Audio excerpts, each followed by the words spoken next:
বন্ধ হয়েছে জঞ্জাল তোলার কাজ, জ্বলছে না রাস্তার আলো। নির্বাচনের ফলাফল ঘোষণার পরেই এমন একাধিক অভিযোগ দক্ষিণ দমদম পুরসভা ঘিরে। এইরকমই অচলাবস্থার অভিযোগ পেতেই দক্ষিণ দমদম পুরসভায় যান বিজেপির 3 জয়ী প্রার্থী অরিজিৎ বক্সি, তরুণজ্যোতি তিওয়ারি এবং শরদ্দত্ত মুখোপাধ্যায়।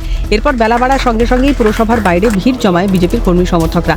ততক্ষণে দক্ষিণ দমদম পুরসভার সভাকক্ষে পুরপ্রধান কস্তুরী চৌধুরী সহ আধিকারিকদের নিয়ে বৈঠকে বসে যান বিজেপির 3 জয়ী প্রার্থী। নাগরিকদের পরিষেবা দিতে বলা হয়েছে কাউন্সিলরদের, এমনটাই জানান দক্ষিণ দমদম পুরসভার পুরপ্রধান।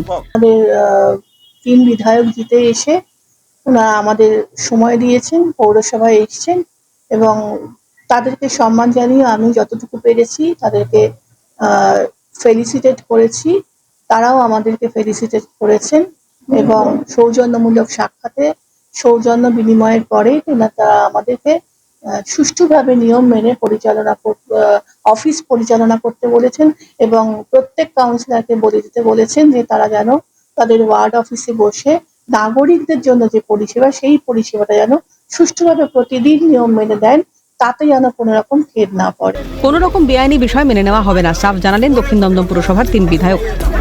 এই মিউনিসিপ্যালিটির বিভিন্ন ওয়ার্ডে, যেগুলো সবগুলো আমাদের 3টে বিধানসভা কেন্দ্রের মধ্যে অন্তর্ভুক্ত, আমার মনে হয় ইচ্ছে করেই তারা পরিষেবা দিচ্ছে না। ঠিক মতো করে জঞ্জাল সাফাই হচ্ছে না, সকালবেলা রাস্তার আলোগুলো নিভিয়ে রাখা হয়েছে, জল নিকাশি ব্যবস্থা, ড্রেন পরিষ্কার দেওয়া হচ্ছে না, বিভিন্ন সার্টিফিকেট এসব জায়গায় লোকজন পায়, নাগরিকবৃন্দ সেগুলো থেকে ওরা সরে আসছেন, দেরি করা হচ্ছে, পিছপা হচ্ছেন। আমার মনে হয় এটা ইচ্ছাপূর্বক এবং বলপূর্বক সাউথ দমদম মিউনিসিপ্যালিটি কিন্তু যে আধিকারিকরা আছে তারা করছে। মানুষের জন্য আপনারা তো নির্বাচিত হয়েছিলেন এক সময়, যদিও সেটা প্রহসনের নির্বাচন ছিল, আমাদের পরিষ্কার মনে আছে, তবু অফিসিয়ালি আপনারা ইলেক্টেড রিপ্রেজেন্টেটিভ, পৌরপিতা পৌরমাতা, আপনারা আপনাদের ওয়ার্ড অফিস এবং মিউনিসিপ্যালিটিতে কাজ করুন। আমরা কথা দিচ্ছি কেউ আপনাদের ওয়ার্ড অফিস খুলতে বা পুরসভায় আসতে বাধা দেবে না, কিন্তু তার সাথে আমরা এটাও বলেছি যে আমাদের এই ভদ্রতাকে, জেনারেসিটিকে টেকেন ফর গ্রান্টেড বলে নেবেন না এবং এটাকে মিসইউজ করবেন না।